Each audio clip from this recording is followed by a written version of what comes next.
Kita melihat sebenarnya ada beberapa risiko ya. Yang pertama, satu valuasi. Kedua, ekspektasi kinerja. Itu juga yang harus diwaspadai sama teman-teman Sobat Cuan semuanya juga. Yang ketiga adalah apakah hal ini akan sustain ke depannya atau tidak gitu ya. Jadi mungkin itu 3 hal yang harus diwaspadai. Karena memang ada beberapa sentimen juga terkait dengan bank-bank mini ini yang juga harus diwaspadai oleh Sobat Cuan semua gitu ya.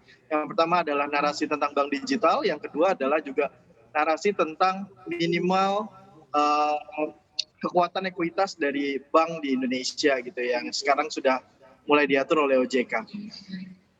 Baik. Tapi kalau kita lihat dari sisi sentimen ini, seperti apa sih sebenarnya sentimen-sentimen yang kemudian membuat saham-saham yang dibilang bank-bank mini ini kemudian terbang begitu ya beberapa waktu belakangan ini?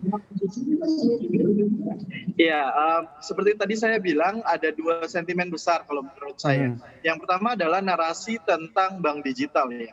Jadi memang mhm, seiring dengan perkembangan digitalization dan juga startup dan tech companies yang ada sekarang, bank juga sudah mulai venturing into digitalization gitu. Jadi ada banyak ekspektasi atau spekulasi yang menyatakan bahwa bank-bank kecil ini akan diakuisisi oleh beberapa startup atau unicorn untuk dijadikan bank digital gitu. Itu yang pertama.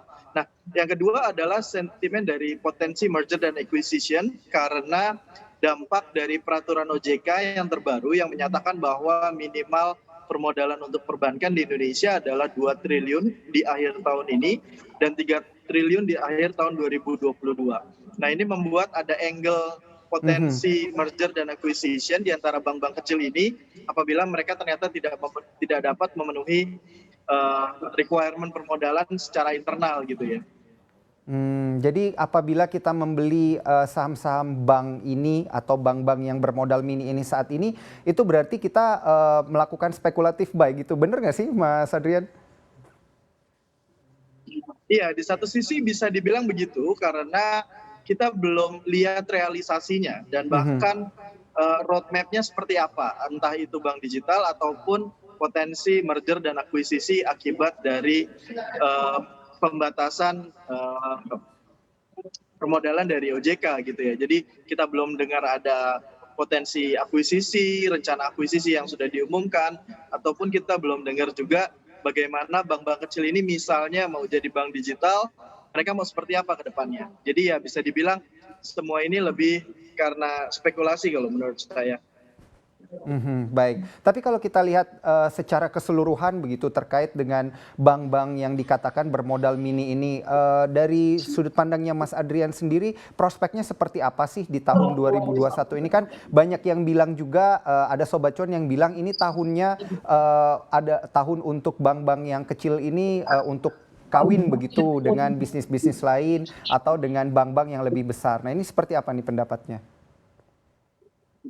Iya, jadi memang tahun ini mungkin akan jadi tahun konsolidasi paling seru ya untuk sektor perbankan, terutama bank-bank yang kecil, karena memang ada aturan OJK yang tadi saya katakan bahwa minimal permodalan mereka harus 2 triliun ataupun 3 triliun.